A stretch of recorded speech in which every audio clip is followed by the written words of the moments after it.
దేవునికి మహిమ కలుగును గాక. ప్రభునందు ప్రియమైన వాళ్ళరా, ప్రభుని యేసుక్రీస్తు వారి యొక్క ప్రశస్తమైన నామములో మీ అందరికీ శుభవందనాలు తెలియజేయుచున్నాను. ఈ పరిశుద్ధ విశ్రాంతి ఆరాధన కొరకు ఏర్పాటు చేయబడిన ధ్యాన భాగముగా యెషయా గ్రంథము 5వ అధ్యాయము 20-21 వచనాలు. యెషయా గ్రంథము 5వ అధ్యాయము 20-21 వచనాలు. కీడు మేలనియు మేలు కీడనియు చెప్పుకొని చీకటి వెలుగనియు వెలుగు చీకటి అనియు ఎంచుకొని వారికి శ్రమ. చేదు తీపనియు తీపి చేదనియు ఎంచుకొని వారికి శ్రమ. తమ దృష్టికి తాము జ్ఞానులమనియు తమ ఎన్నికలో తాము బుద్ధిమంతులమనియు తలంచుకొని వారికి శ్రమ. ఇక్కడ చూసినట్లయితే శ్రమ శ్రమ శ్రమ అని ఉంది.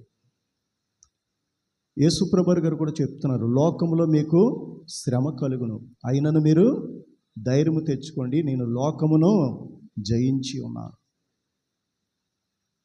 అలాగే పిల్లలారా, మీలో ఉన్నవాడు లోకములో ఉన్నవానికంటే బలవంతుడు, శక్తిమంతుడు, గొప్పవాడు. అలాగే దావీదు భక్తుడు అంటున్నాడు, శ్రమ కలగక మునుపు నేను త్రోవ విడిచి తిరిగి తిని, ఇప్పుడు నీ సన్నిధిలో నేను నిలువబడి నడుచుకొనుచున్నాను. అలాగే చూసినట్లయితే ఎవనికి శ్రమ, ఎవనికి దెబ్బలు, ఎవనికి హేతువు లేని గాయములు, కారణము లేని గాయములు. ఎవరికటండి? మద్యముతో కాలము వెళ్ళబుచ్చువారు, మత్తులైన వారికి. ప్రశ్న, ఎవనికి శ్రమ, ఎవనికి దెబ్బలు, ఎవనికి హేతువు లేని గాయములు? హేతు ఉండదు. అరే ఈ దెబ్బ నాకు ఎలా, మరుసటి రోజు మత్తిరిగిపోయిన తర్వాత చూసుకుంటాడు, నాకేంటి గాయాలు, నా కాళ్ళు చేతులు ముడుకులు తెగిపోయే, జ్ఞాపకం ఉంటుంది అసలు. దానికి కారణం ఏంటంటే అతడు ఇష్టపడి తీసుకున్న మత్తు పదార్థం, మాదక ద్రవ్యాలు. మనుషుడు కోరి తనకు శ్రమలు, కష్టాలు, నష్టాలు, శోధనలు, దేవుడు తనకిచ్చిన విలువైన ఆయుష్ని, ఆ దినాల్ని, నెలల్ని, సంవత్సరాలని వ్యర్థం చేసుకుంటున్నాడు. తనకు తానుగానే ఏది తినకూడదు అది తింటాడు, ఏది త్రాగకూడదు అది తాగుతాడు, ఏం చేయకూడదు అది చేస్తాడు. ఎప్పుడు కూడా మానవ నైజం ఎలా ఉంటుందంటే దేవునికి వ్యతిరేకంగానే ఉంటుంది. దేవునికి అనుకూలంగాను సజీవమైన యాగంగా మన శరీరాన్ని దేవునికి అప్పగించుకో. మనందరం కూడా ఈ లోక మర్యాదను అనుసరించే స్థితిలో నశించిపోతున్నామని దేవుని యొక్క వాక్యము స్పష్టంగా సెలవిస్తుంది. ఇక్కడ చూసినట్లయితే కీడు మేలనియు మేలు కీడనియు చెప్పుకొని చీకటిని వెలుగనియు వెలుగును చీకటనియు ఎంచుకుని వారికి శ్రమ. అలాగే చేదు తీపనియు తీపి చేదనియు ఎంచుకుని వారికి శ్రమ. తమ దృష్టికి తాము జ్ఞానులమనియు తమ ఎన్నికలో తాము గొప్పవారి అనియు తమను తాము ఎంచుకుని వారికి శ్రమ. దేవుని స్తోత్రం. దేవునికంటే మనం జ్ఞానులమా? దేవునికంటే మనం గొప్పవారమా? ప్రభు చెప్తున్నాడు, మీ మార్గములకు నా మార్గములు, మీ తలంపులకు నా తలంపులు భూమి కంటే ఆకాశం ఎంత ఉన్నతముగా ఉన్నదో మీ మార్గముల కంటే నా మార్గములు అంత ఉన్నతముగా ఉన్నవి. అలాగే తూర్పుకు పడమర ఎంత దూరమో మీ ఆలోచనలు, తలంపులు నాకు అంత దూరంగా ఉంటాయని ప్రభు సెలవిస్తున్నాడు. నరుని హృదయంలో ఆలోచనలు అనేకములు కలుగుతాయి, కానీ దాని యొక్క స్థిరపరిచి మనకి ఇచ్చేది దేవుడే అని దేవుని యొక్క వాక్యం స్పష్టంగా సెలవిస్తుంది. దేవుని స్తోత్రం. ఇక్కడ చూసినట్లయితే కీడు మేలు, మనకి ఏది కీడో దాన్నే ఆకర్షించుకుంటాం మనం. మేలేదో దానికి చాలా దూరంగా ఉంటాం. కీడునేమో మేలుగా ఎంచుకుంటామంట, మేడినేమో కీడుగా ఎంచుకుంటామంట. తల్లిదండ్రులు పిల్లలకు చెప్తారు, వారికి కొంత అనుభవ జ్ఞానం ఉంటుంది, కొంతమంది జీవితాలు చూసి వాళ్ళు ఇలాగ అయిపోయారు, మా పిల్లలు అలాగ అవ్వకూడదు అనే ఒక మంచి ఉద్దేశంతో, సద్భావంతో పిల్లలకి చెప్తారు, అమ్మ నువ్వు అక్కడ ఎక్కువగా ఉండకూడదు, నువ్వు అలా చూడకూడదు, నువ్వు అలా నవ్వకూడదు. అలాగే నీ స్నేహితులు ఎలాంటి వారు, వాడిని నిన్ను వేరే ట్రాక్లోకి తీసుకెళ్తున్నావేమో, నువ్వు జాగ్రత్తగా గమనిస్తున్నావా? నీతో మంచిగా ఉంటూనే మధ్యలో నిన్ను ఇంకొకరికి అప్పగించే స్థితిలో వారి మాటలు ఉంటాయి. కాబట్టి నువ్వు చాలా జాగ్రత్తగా ఉండాలి. ఈ మాటలు ఎలా ఉంటాయంటే తల్లిదండ్రులు చెప్తుంటే వాళ్ళకి చాలా హేళనగా, చాలా అపహాస్యంగా, వాళ్ళకి అది కీడు అనుకుంటారు. మేలు మాటలు చెప్తుంటే వాళ్ళకి అవి కీడుగా అనిపిస్తాయి. వాళ్ళకి కీడునే మేలు అనుకుంటారు, మేలునే కీడు అనుకుంటారు. దేవుని స్తోత్రం. ఇక్కడ చూసినట్లయితే ప్రభువు చాలా సెలవిస్తున్నారు. సామెతలు 1:33లో, నా ఉపదేశమును అంగీకరించేవాడు సురక్షితముగా ఉండును, కీడు వచ్చినన్న భయం లేక అతడు నెమ్మదిగా ఉంటాడని వాక్యం సెలవిస్తుంది. నువ్వు దేవుని మాట వింటే తల్లిదండ్రుల మాట కూడా వింటావు.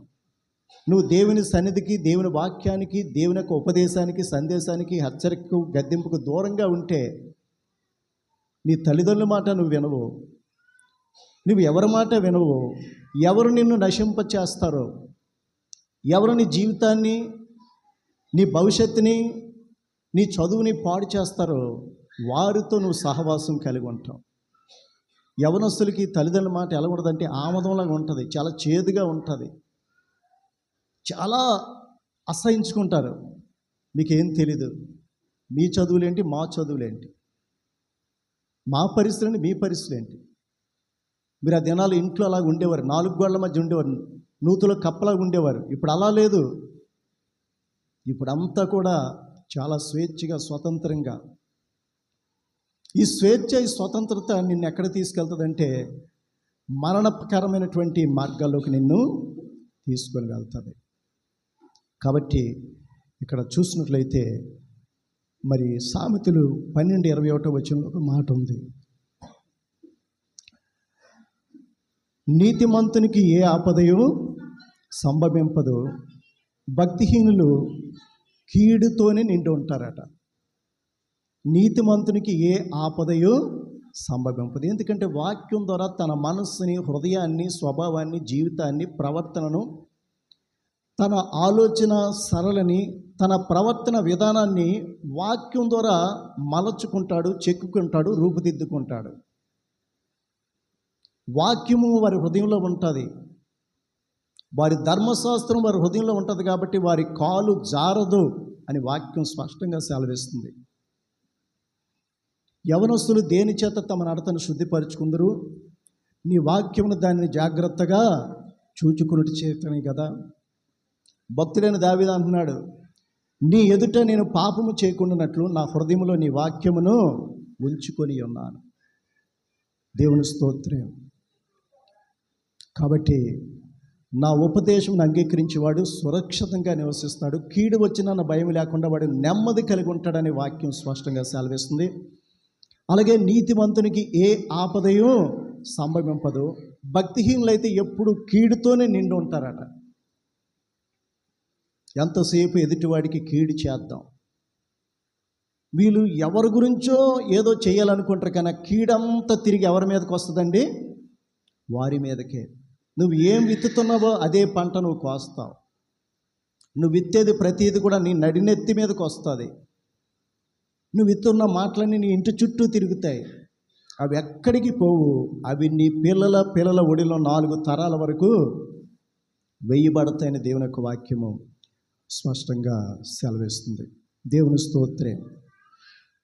ఏదెను వనంలో ఏం జరిగింది? ఏదెను వనంలో దేవుడు ఆదాము హవ్వ ఇద్దరికీ చెప్పాడు, అక్కడికి వెళ్ళకూడదు, అది ముట్టకూడదు, అది తినకూడదు అని చెప్పి, తిను దినమున నువ్వు నిశ్చయముగా చచ్చిపోతావని చెప్పాడు. నువ్వు తిను దినాన నిశ్చయముగా చచ్చిపోతావు. ఆదికాండం 3వ అధ్యాయం 6వ వచనంలో చూడండి. దేవుడు అంత స్పష్టంగా చెప్పినప్పుడు కూడా ఎంత వ్యతిరేకంగా ఆలోచిస్తుందో హవ్వ చూడండి అక్కడ. పోనీ అంతకుముందు ఎప్పుడైనా తిన్నాదా? అమ్మో ఇది ఆహారానికి చాలా మంచిది, కన్నులకు చాలా వివేకంగా ఉంటుంది, ఇది చాలా శ్రేష్టమైనదని అంతకుముందు ఎవరైనా చెప్పారా? తిన్నదా? ఎప్పుడైనా కోసిందా? తిన్నదా? పాపం అనేది మనుషునికి అంత ఆకర్షణగా ఉంటుంది. అది నీ ఆహారానికి మంచిదిగా ఉంటుంది, నీ కనులకు ఇంపుగా ఉంటుంది. చూడకూడదు, ముట్టకూడదు, తినకూడదని దేవుడు చెప్తున్నాడు. వారి క్షేమం కొలిది ఈమెమో అదే ఆహారానికి చాలా మంచిది, కన్నులకు చాలా ఇంపైనది, వివేకాన్నిచ్చే రమ్యమైనది. ఇలాగే మోసపోతుంది లోకమంతా కూడా. దేవుడు ఏది చెప్తున్నాడో అది చేయట్లేదు. దేవుడు చెప్పినట్లుగా నువ్వు వింటే నీ జీవితం, నీ భవిష్యత్తు, నీ చదువు, నీ ఉద్యోగం, నీ వివాహము, నీ సమస్తము కూడా ఒక క్రమబద్ధీకరమైనటువంటి జీవితంలో దేవుడిని నడిపిస్తారు. ఒక శ్రేష్టమైన, సమృద్ధికరమైనటువంటి, శ్రేయస్కరమైనటువంటి మార్గంలో దేవుడిని నడిపిస్తూ నిన్ను వృద్ధి చేయాలని దేవుడు కోరుతున్నాడు. కానీ మనము దేవుని మాట వినము, తల్లిదండ్రుల మాట వినము, ఎవరైనా మంచివారు ఏదైనా మాట చెప్పినా దాన్ని పెడార్థంగా తీసుకుంటాం, వ్యతిరేకంగా ఆలోచిస్తుంటాం. దేవుని స్తోత్రం. కాబట్టి ఇక్కడ చూసినట్లయితే తమ దృష్టికి తాము జ్ఞానులమనియు తమ ఎన్నికలు తాము బుద్ధిమంతులమనియు తలంచుకొని వారికి శ్రమ. ఇక్కడ మనం శ్రమ గురించి మాట్లాడుతున్నాం. మనలో ప్రతివారం మనం చాలా జ్ఞానవంతులు, చాలా బుద్ధిమంతులు, మనలాగా ఎవరు ఆలోచించరు, మనలాగా ఎవరు నిర్ణయం తీసుకోలేరు, నేను కరెక్టు అనుకుంటారట. కానీ వాక్యం సెలవిస్తుంది చూడండి, సామెతలు 16:25. ఒకరి మార్గం మన దృష్టికి ఎలా ఉంటుందటండి? యథార్థంగా ఉంటుంది. నేను చేసేది చాలా మంచి పని, నేను మంచి చేస్తున్నాను, నేను కాబట్టి చేస్తున్నాను, నా ఆలోచనే, నా తలంపే కరెక్ట్ అనుకుంటాడట. ఒకరి మార్గం మన దృష్టికి యథార్థంగా కనిపిస్తుంది, తుదకు అది నిన్ను మరణానికి తీసుకుని వెళ్తుంది, మరణానికి నిన్ను దారి చూపిస్తుందని దేవుని యొక్క వాక్యము స్పష్టంగా సెలవిస్తుంది. అలాగే సామెతలు 14:12 చూడండి ఒకసారి. ఒకరి ఎదుట సరి అయినదిగా కనబడి మార్గము కలదు. ఒకరి ఎదుట సరి అయిన మార్గము ఉందని అనుకుంటాడట, కానీ తుదకది ఎక్కడ తీసుకెళ్తుంది? గట్టి చెప్పాలి, మరణమునకు త్రోవ తీయును. దేవుని స్తోత్రం. ప్రభు చెప్తున్నాడు, జీవమునకు పోవు మార్గము ఎలా ఉంటుందట? ఇరుకుగా ఉంటుంది, సంకుచితంగా ఉంటుంది, దానిని కనుగొని వారు కొందరే. రెండవది, నిన్ను మరణానికి తీసుకెళ్లే మార్గం, పాతాళానికి, నిత్య నరకాగ్నికి తీసుకెళ్లే మార్గం ఎలా ఉంటుందటంటే అది విశాలంగా ఉంటుంది. రెండోది వెడల్పుగా ఉంటుందట. నీకు ఏ అడ్డు ఉండదు అక్కడ, నీ ఇష్టం, నీకు నచ్చింది చూడవచ్చు, తలంచింది చేయొచ్చు, ఇష్టం వచ్చినట్లు మాట్లాడవచ్చు, ఇష్టం వచ్చినట్లు ప్రవర్తించవచ్చు, నీ అవయవాలను విచ్చలవిడిగా నీకు నచ్చినట్లుగా ఉపయోగించుకోవచ్చు. ఎవ్వరు నీకు అడ్డు చెప్పరు. దేవుని స్తోత్రం. దేవుడు మనకి చాలా స్వేచ్ఛను, స్వాతంత్రాన్ని ఇచ్చాడు. ఇరుకు మార్గం అంటున్నాడు, విశాల మార్గం అంటున్నాడు. ఇరుకు మార్గాన్ని మీరు ప్రవేశించండి అంటున్నాడు. అలాగే బండ మీద కట్టబడిన పునాది, ఇసుక మీద కట్టబడిన పునాది. అలాగే జీవవృక్ష ఫలము, మంచి చెట్ల వివేకనిచ్చే వృక్షఫలం. రెండు పెట్టాడు పక్క పక్కనే.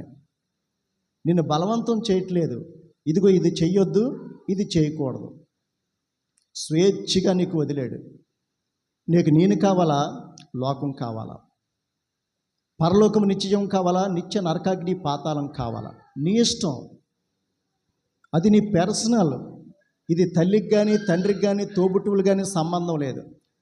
నువ్వు ఎలా జీవించాలో నీ ఇష్టము, కానీ దానికి తగిన ప్రతిఫలము నువ్వు నిత్యం అది అనుభవించవలసి ఉంటుందని దేవుని యొక్క వాక్యము స్పష్టంగా సెలవిస్తుంది. దేవుని స్తోత్రం.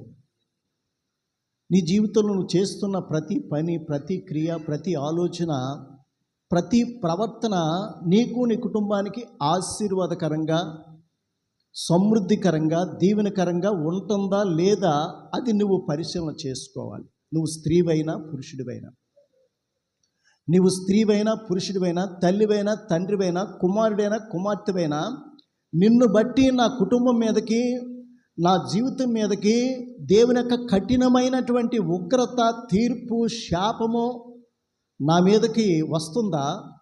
నేను చేసే ప్రతి ఆలోచన, ప్రతి ప్రవర్తన, ప్రతి స్వభావము నా 4 తరాల వరకు అది ఏమన్నా శాపమా, దీవెన, సమృద్ధా, లేదంటే కృంగదీసేటటువంటి బ్రతుకుల అని మనల్ని పరిశీలన చేసుకోవాలి. దేవుని నమ్మడం అంటే ఏదో ఆషామాషి కాదు, ఏదో సరదా కాదు, ఇది సినిమా కాదు, సీరియల్ కాదు. దేవుని యొక్క వాక్యం నీ జీవితంలో మార్పు ద్వారా కలిగే సమృద్ధి ద్వారా గొప్ప సాక్ష్యం ద్వారా అనేక ఆత్మల రక్షణ, ఇవన్నీ నీ మీద ఆధారపడి ఉన్నాయి. ఊరికిని దేవుడు నిన్ను పిలవలేదు, పని పాటు లేకుండా దేవుడు నిన్ను పిలవలేదు. దేవుడు చెప్తున్నాడు, మీరు ఫలించండి, అభివృద్ధి చెందండి, విస్తరించండి, భూమిని నింపండి. ఈ మాట మనకి చెప్తున్నాడు. మన ముందర దేవునిలో ఫలించాలట, ఆ ఫలాల్లో అభివృద్ధి చెందాలంట, విస్తరించాలట, భూమిని సమృద్ధిగా నింపాలంట. దేంతో?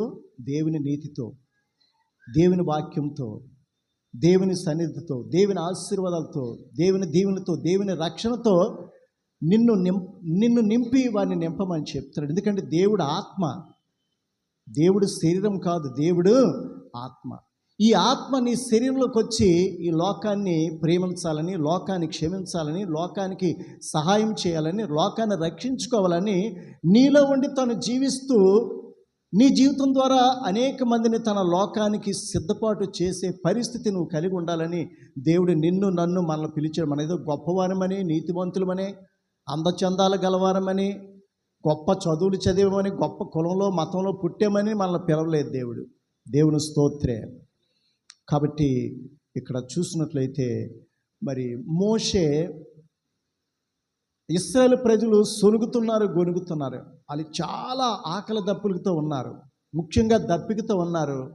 దేవుడు మోషేతో చెప్తున్నాడు, నువ్వు ఇలా ఫలానా స్థలానికి వెళ్ళి అక్కడ ఒక బండ ఉంటుంది, బండతో నువ్వు మాట్లాడని చెప్తున్నాడు. మోషేకి ఇశ్రాయేలు ప్రజల మీద చాలా కోపంగా ఉంది. మోషే మిక్కిలి సాత్వికుడు, చాలా దీన మనస్సు గలవాడు, శాంత గుణములు గలవాడు. కానీ వీళ్ళు రెచ్చగొడుతున్నారు, వీళ్ళు చాలా మోషేకి నెమ్మది లేకుండా చేస్తున్నారు, మోషేని ఏడిపిస్తున్నారు. అది తట్టుకోలేక, ద్రోహులారా, ఈ బండ నుండి మీకు జలం ఇవ్వాలా, మీరు నీరు త్రాగుతారా అని చెప్పి చేతిలో ఉన్న కర్రతో బండనే కొట్టాడు. దేవుడేమో మాట్లాడమన్నాడు, ఇతడు వారి మీద ఉన్న కోపంతో వారిని శపిస్తూ బండని తన చేతిలో ఉన్న కర్రతో కొట్టాడు. నీళ్ళు వచ్చే రాలేదా? సమృద్ధైన నీళ్ళు వచ్చి వారి దప్పికలు బాగా తీర్చుకున్నారు. మాట్లాడమని చెప్తే కొట్టాడు. దేవుని స్తోత్రే. మనం కూడా దేవుడితో మాట్లాడుతున్నామా, దేవుణ్ణి గాయపరుస్తున్నామా? కొట్టే పరిస్థితిలో ఉన్నాం. మనకున్న పరిస్థితులు, మన పిల్లలను బట్టి కానీ, భర్తను బట్టి కానీ, భార్యను బట్టి కానీ మనం దేవుణ్ణి గాయపరిచే వారంగా, దేవుని దుఃఖపరిచే వారుగా, దేవుని కృంగదీసే వారుగా ఉన్నాం. అలాంటప్పుడు దేవుడు మన పట్ల ఎలా జాలి, దయ, కనికరం చూపించి నీ స్థితిగతులను, నీ పరిస్థితులను మార్చగలడు. దేవుని స్తోత్రం. మనలో ఏం చూస్తున్నాడు దేవుడు? ఎవరదట పరలోకం? ఆత్మ విషయమై దీనులైన వారు ధన్యులు, పరలోక రాజ్యము వారిది. ఆత్మను నిన్ను పొందుకున్నాను, నేను చాలా దీనంగా ఉండాలి. ఎందుకు దీనంగా ఉండాలంటే ఆయన దీనుడు నీలోకి వచ్చాడు కాబట్టి నువ్వు దీనంగా ఉండాలి. ఆయన నీలోకి వచ్చిన నీలో దీనత్వం లేదనుకోండి, పరలోక రాజ్యాన్ని పొందుకుంటావా, పోగొట్టుకుంటావా? రెండవది, ఎవరట? దేవుని కుమారులు, సమాధానపరచువారు ధన్యులు, వారు దేవుని కుమారులు అనబడదురు. సమాధానపరుస్తున్నావా, అగ్గెడుతున్నావా? మనుషులకి మధ్య, కుటుంబాలకి మధ్య దేవుని కుమారులుగా ఉండి మనము వారిని సమాధానపరుస్తున్నామా లేదా వేరుపరుస్తున్నామా? విభేదాలు కలుగు చేస్తున్నామా? ఒకరి పట్ల ఒకరికి పగలు, ద్వేషాలు, వారిని రగిల్చే వారిగా ఉన్నామా, సమాధానపరిచే వారిగా ఉన్నామా? ఒకటి, పరలోక రాజ్యం నీది. నువ్వు దేవుని కుమారుడు అనబడాలంటే 2 గుణాలు నీలో లేకపోతే నీకు రక్షణ లేదు, నీకు మారు మనస్సు లేదు, నీకు ఆత్మ అభిషేకము లేదు. దేవుని స్తోత్రం. కాబట్టి ఇక్కడ చూసినట్లయితే మరి ఒకటి మేలేమో కీడట, కీడేమో మేలు. ఏది కీడో అది మారు మనసు లేనోడికి అది మేలు. త్రాగడం, వ్యభిచారం చేయడం, దొంగతనం చేయడం, మోసం చేయడం, అబద్ధాలు ఆడడం, కొండాలు చెప్పడం, ఈర్ష్య కలిగి ఉండడం, అసూయ కలిగి ఉండడం, పగ కలిగి ఉండడం, ద్వేషం కలిగి ఉండే స్థితి అది నీకు కీడు. కానీ అదే కలిగి ఉంటాం. అది మేలు అనుకుంటావు అంట. నువ్వు నాకు ఇది మేలు, నేను మారను, నేను ఇలాగే ఉంటాను, నాకు దేవుడు ఎవరు, నాకు వాక్యం ఎవరు, నాకు సేవకులు ఎవరు అనే స్థితిలో నువ్వు నశించిపోతావని దేవుని యొక్క వాక్యం సెలవిస్తుంది. దేవుని స్తోత్రం. దేవుడు అహంకారులను ఎదిరించి దీనులకు కృప చూపును. మనం దీనులుగా ఉన్నామా, అహంకారులుగా ఉన్నామా? దేవుని కుమారులుగా ఉన్నామా? దేవుని పరలోక రాజ్యముల జీవగ్రంథంలో పేర్లు ఉండే స్థితిలో మనం బ్రతుకుతున్నామా, లోకానుసారంగా బ్రతుకుతున్నాం? మళ్ళీ మనము పరిశీలన చేసుకోవాలి. దేవుని స్తోత్రం. కాబట్టి మరి ఉపదేశాన్ని ఎవరైతే అంగీకరిస్తారో, దేవుని యొక్క మాటలు ఎవరు విని వారి జీవితాలు అమలుపరుస్తారో, అంగీకరిస్తారో వారు సురక్షితంగా ఉంటారు. వారికి కీడు వస్తుందనే భయం లేకుండా ఎప్పుడూ నెమ్మది కలిగి ఉంటారు. అలాగే నీతిమంతునికి ఏ ఆపదయు సంభవింపదు. జాగ్రత్త వినండి. ఏటట?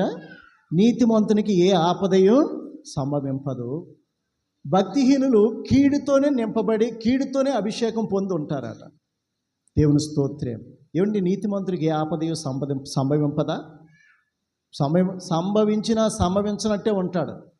ఆ విశ్వాసం, ఆ ఉద్యమం, ఆత్మీయత, ప్రార్థన దాంతో తట్టుకుంటాడు.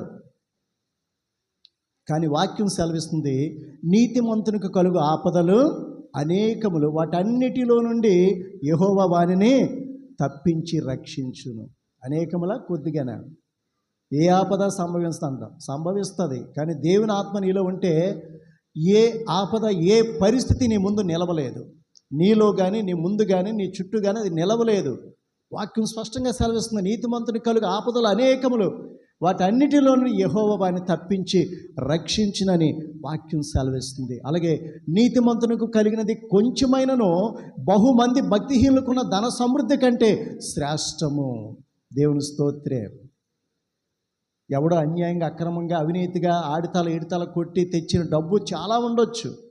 నువ్వు నీతిగా ఉండి, న్యాయంగా, యథార్థంగా ఉండి, నీకున్న చిన్న జీతంతోనే, చిన్న కూలితో నువ్వు బ్రతుకుతున్నా అది నీకు ఆశీర్వాదము, అది నీకు శ్రేష్టమని దేవుని యొక్క వాక్యము స్పష్టంగా సెలవేస్తుంది. నీ స్థితి మొదట కొద్దిగా ఉండినను తుదకు నీవు మహాభివృద్ధి పొందుతావు. నీతిమంతుల యొక్క స్థితి మొదట ఎలా ఉంటుందటండి? కొద్దిగానే ఉంటుందట. తుదకు అది మహా అభివృద్ధి చెందిపోద్దట. ఇస్సాకును దేవుడు ఎలాగా ఆశీర్వదించాడు? అతడు క్రమంగా వృద్ధి పొందేటంతవరకు యెహోవా అతనిని ఆశీర్వదించడం దేవుని యొక్క వాక్యము సెలవిస్తుంది. రాజే వచ్చి అంటున్నాడు, అబీమెలెకు అంటున్నాడు, నువ్వు మా మధ్యన మహారాజులాగా ఉన్నావు, మాకు లేని మందలు, మాకు లేని ఐశ్వర్యం, మాకు లేని దాసదాసీలు నీకున్నారు, నిన్ను చూస్తే భయం వేస్తుంది, కొంచెం మాతో నిబంధన చేయు, ఎప్పుడు నా మీదకి రావని, యుద్ధానికి రానని నువ్వు ప్రమాణం చేయని వచ్చి సమాధానపడి భోజనం చేసి మధ్యలో ఒక నిబంధన చేసుకుని వెళ్ళినట్లుగా మనము చూస్తున్నాం. దేవుని స్తోత్రం. కాబట్టి ఏది కీడు, ఏది నీకు మేలు మనం ఆలోచన చేయాలి. అలాగే చీకటి వెలుగనియు, వెలుగు చీకటనియు ఎంచుకుని వారికి శ్రమ. చీకటి అంటే పాపము, అంధకార క్రియలు, అజ్ఞాన క్రియలు, అవివేక క్రియలు. చీకటి అనగేటండి పాపము. వెలుగంటే సమస్త విధములైన మంచితనము, నీతి, సత్యము. ఇది వెలుగు. ప్రభువే చెప్తాను కదా, నేను లోకమునకు వెలుగై ఉన్నాను, నన్ను వెంబడించేవాడు చీకటిలో నడువక జీవపు వెలుగు కలిగి ఉండునని ప్రభువే స్పష్టంగా సెలవిస్తున్నారు. కాబట్టి మనం ఎలా ఉండాలండి? చీకటిని ప్రేమిస్తున్నామా, వెలుగును ప్రేమిస్తున్నామా? దుష్కార్యము చేయు ప్రతివాడు వెలుగును ద్వేషించును, తన క్రియలు దుష్టక్రియలుగా కనబడకున్నట్లు వెలుగునొద్దకు రాడు. సత్యవర్తనుడైతే తన క్రియలు దేవుని మూలముగా కలిగి ఉన్నవని నమ్మి విశ్వసించినట్లు వెలుగునొద్దకు వచ్చి వెలుగును గూర్చి సాక్ష్యం ఇచ్చినని వాక్యము స్పష్టంగా సెలవిస్తుంది. చీకటిని ఎవరు కోరుకుంటారు? ఎవరికంటే ఇష్టం చీకటి అంటే? దొంగలకి చీకటి కావాలి, వ్యభిచారం చేసినోడికి చీకటి కావాలి, దొంగతనం చేసినోడికి చీకటి కావాలి, హత్యలు అత్యాచారాలు చేసినోడికి చీకటి కావాలి.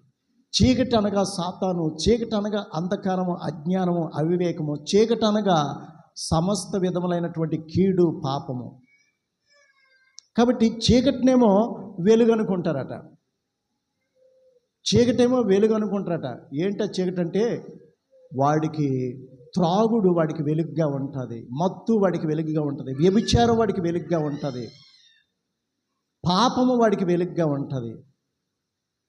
చీకటేమో వాడికి వెలుగుగా ఉండదట. వెలుగేది? నీ వాక్యము నా పాదములకు దీపము, నా త్రోవకు వెలుగై ఉన్నది. చీకటేమో వాడికి వెలుగుగా ఉండదట, వెలుగేమో చీకటిగా ఉంటుందట. దేవుని స్తోత్రం. వెలుగు చీకటిగా ఉంటుందని దేవుని యొక్క వాక్యము సెలవిస్తుంది. నీ వాక్యము వెల్లడొకటి తోడనే వెలుగు కలుగును, అది జ్ఞానము లేనటువంటి బుద్ధిహీనులకు బుద్ధిని, జ్ఞానాన్ని కలుగు చేస్తుందని దేవుని యొక్క వాక్యము స్పష్టంగా సెలవిస్తుంది. కాబట్టి వెలుగు ఎవరంటే ప్రభు చెప్తున్నారు, నేను లోకానికి వెలుగై ఉన్నాను, మీరు లోకానికి వెలుగై ఉన్నారు.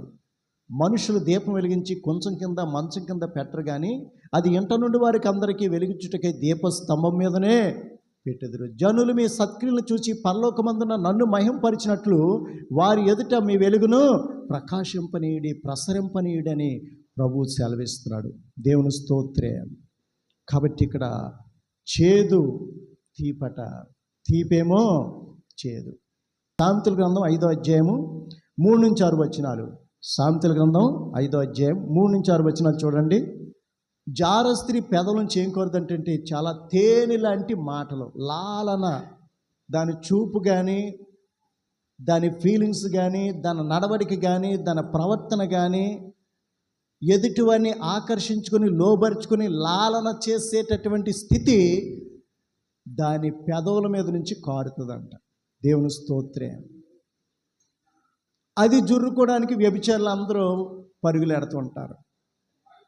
పెదవుల మీద నుంచి ఏం కారుతుందంటే తేనె కారుతుంది, కానీ దాని నుంచి నీకు వచ్చే ప్రతిఫలం ఏంటంటే ముసిడి పండంతా చేదు. పెదవులేమో తీపి తేనె కారుతుంది, దానికోసం వీడు పరిగెడుతున్నాడు.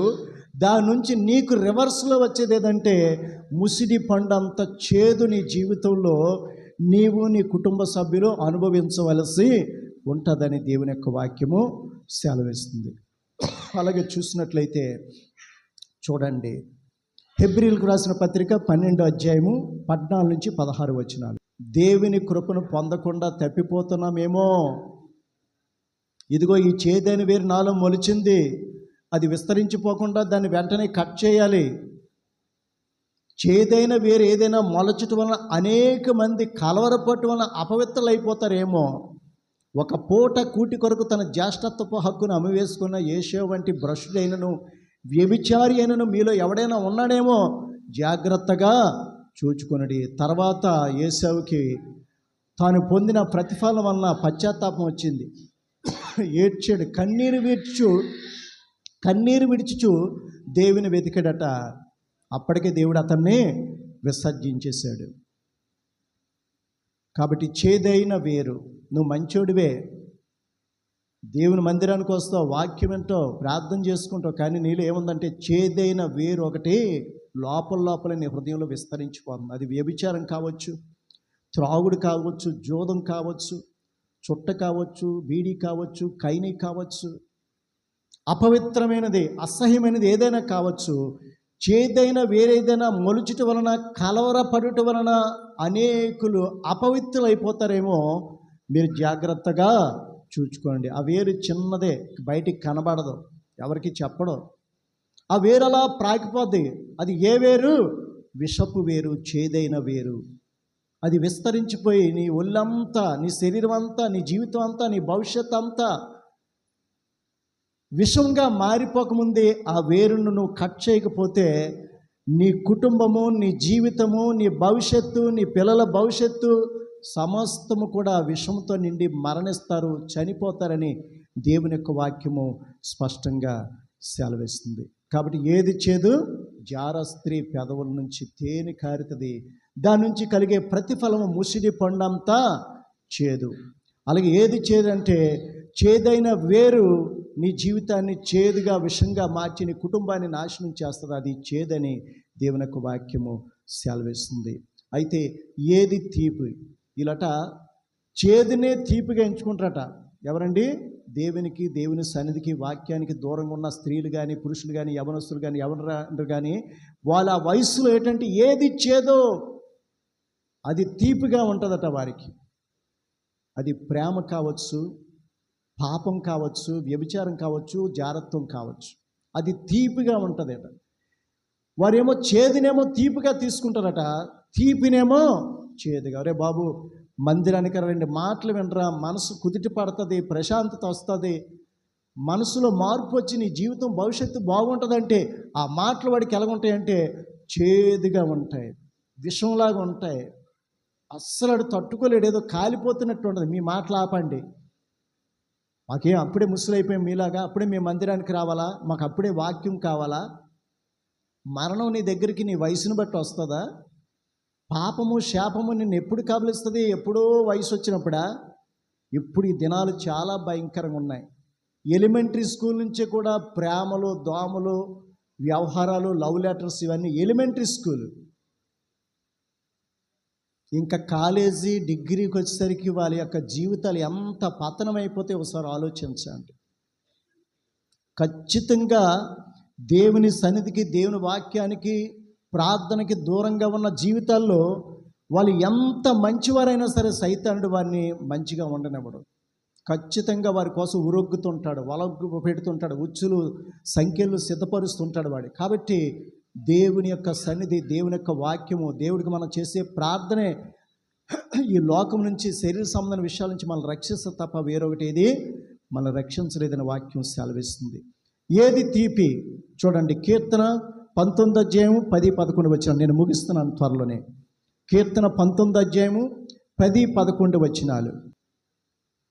అవి బంగారం కంటే విస్తారమైన మేలిం బంగారం కంటే ఏది కోరదగినది? దేవుని యొక్క సన్నిధి, దేవుని యొక్క వాక్యం కోరదగినది. అది తేనె కంటేను, జుంటి తేనె దారల కంటేను అది మధురమైనది. ఏది మధురమైనదంటే, నిజంగా నువ్వు మారు మనసు పొంది నిజంగా నువ్వు రక్షణలో ఉంటే దేవుడు, దేవుని సన్నిధి, దేవుని యొక్క వాక్యం కంటే నీకు ఇష్టమైనది, మధురమైనది, శ్రేష్టమైనది, ఆరోగ్యకరమైనది ఇంకొకటి లేదని దేవుని యొక్క వాక్యము స్పష్టంగా సెలవిస్తుంది. అలాగే కీర్తన 119, 103 చదువుకుందాం. కీర్తన 119 అధ్యాయము 103 వచనం. నీ వాక్యములు నా జిహ్వకు ఎంతో మధురముగా ఉన్నవి, అవి నా నోటికి తేనె కంటే తీపిగా ఉన్నవి. చూసారా? నీ వాక్యములు, నువ్వు నిజంగా మారు మనసు పొంది రక్షణ పొందిన వ్యక్తి అయితే నీకు దేవుడు, దేవుని వాక్యమే ఎంతో రుచిగా ఉంటుంది, ఎంతో శ్రేష్టంగా ఉంటుంది, ఎంతో సమృద్ధినిచ్చేదిగా ఉంటుంది, ఎంతో నెమ్మది, సమాధానాన్ని కలుగు చేసేదిగా ఉంటుంది. మారు మనసు లేనటువంటి హృదయంలో ఎప్పుడు ఈ లోక సంబంధమైన కలవరం, ఏం తిందామా, ఏం త్రాదామా, ఏం ధరించుకుందామా, ఎలా సుఖపడదామా, ఎలా లొంగ తీసుకుందామా, ఎలా ప్రయత్నిద్దామా, ఇవి నీ యొక్క జీవితంలో పాపానికి, శాపానికి, తీర్పుకి, ఉగ్రతకి నేను గురి చేస్తేనే సత్యము నువ్వెప్పుడు మర్చిపోకూడదు. అది నీకు కీడు, అది నీకు చేదు, అది నీకు మరణమని దేవుని యొక్క వాక్యము స్పష్టంగా సెలవిస్తుంది. ఇక్కడ చూసినట్లయితే ఇక్కడ ఏం చదివాం? 119, 103. నీ వాక్యము నా జిహ్వకు ఎంతో మధురమైనది, అవి నా నోటికి తేనె కంటే తీపిగా ఉన్నవి. దేవుని స్తోత్రం. దేవుని యొక్క వాక్యము, దేవుని యొక్క సన్నిధిని అనుభవించే హృదయాలు, జీవితాలు, కుటుంబాలు, దేవుని యొక్క ఆ వాక్యమే మన ఆత్మకి, మన జీవానికి ఆహారం. దేవుని యొక్క వాక్యమే మన జీవానికి దప్పికి తెచ్చే జలమని దేవుని యొక్క వాక్యం సెలవిస్తుంది. సమరయ స్త్రీతో అంటున్నారు, ఈ నీళ్ళు త్రాగు ప్రతివాడు మరలా దప్పుకుంటాడు, నేనిచ్చి నీళ్ళు త్రాగు వాడు మరి ఇక నీ జీవితంలో ఎన్నడూ దప్పుకుంటాడు, ఎందుకంటే అది వాడిలో ఊరడి నీటి బొగ్గగా ఉంటుందని సమరయ స్త్రీ అంటుంది. ఏంటి అంటే, నా నోటంటూ వచ్చే ప్రతి మాట నువ్వు వింటే, దాని ప్రకారం నువ్వు జీవిస్తే నీలోంచి జీవజల నదులు ప్రవహిస్తాయి. నీటి బొగ్గగా, ఊరిడి నీటి బొగ్గగా నా ఆత్మ నీలో ఉంటుంది. మరలా ఈ లోక సంబంధమైనటువంటి, పాప సంబంధమైనటువంటి, వ్యసన సంబంధమైనటువంటి ఆకలి దప్పులు నీలో ఉండవు. ఇక ఎన్నడూ దప్పుకోవు, ఎన్నడూ నువ్వు ఆకలి కొనవని ప్రభు సెలవిస్తున్నాడు. యెహెజ్కేలుతో చెప్తున్నాడు దేవుడు, యెహెజ్కేలు ఈ గ్రంథం తీసుకొని బాగా నవిలి మింగి కడుపు నింపుకో.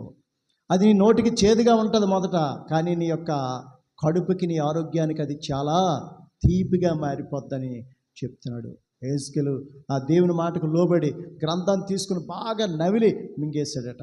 అంటే దాని అర్థం ఏంటి? బాగా చదివి వంట పట్టించుకున్నాడు. అది అనేక మంది జీవితాలకు ఆ ప్రవక్తన మధురకరమైనటువంటి, తీపికరమైనటువంటి జీవితాల్ని, వాక్యాన్ని ఇచ్చినట్లుగా మనము చూస్తున్నాం. దేవుని స్తోత్రం. దేవుడు చెప్పినట్లుగా గ్రంథాన్ని తీసుకున్నాడు, నవిలి మింగేసి కడుపు నింపుకున్నాడట. ఆయన అంటున్నాడు, అది నా నోటికి మొదట చేదుగా ఉంది, కానీ తుదకు అది నా కడుపుకి, నా ఆరోగ్యానికి ఎంతో తీపిగా, నా భవిష్యత్తుకి తీపిగా ఉందని చెప్తున్నాడు. కాబట్టి ఏ స్థితిలో మనం ఉన్నాం మనం పరిశీలన చేసుకోవాలి. కీడు మేలు అనుకుంటున్నామా? మేలు కీడు అనుకుంటున్నామా? చీకటి వెలుగు అనుకుంటున్నామా? వెలుగునే చీకటి అనుకుంటున్నామా? తీపి చేదు అనుకుంటున్నామా? చేదే తీపి అనుకుంటున్నామా? మనల్ని మనం పరిశీలన చేసుకోవాలి. దేవుడి పరిశుద్ధ మాటలు మన అందరి వినికిల్లో, మన హృదయాల్లో నూరొంతులుగా ఫలింప చేయునుగాక. ఆమేన్.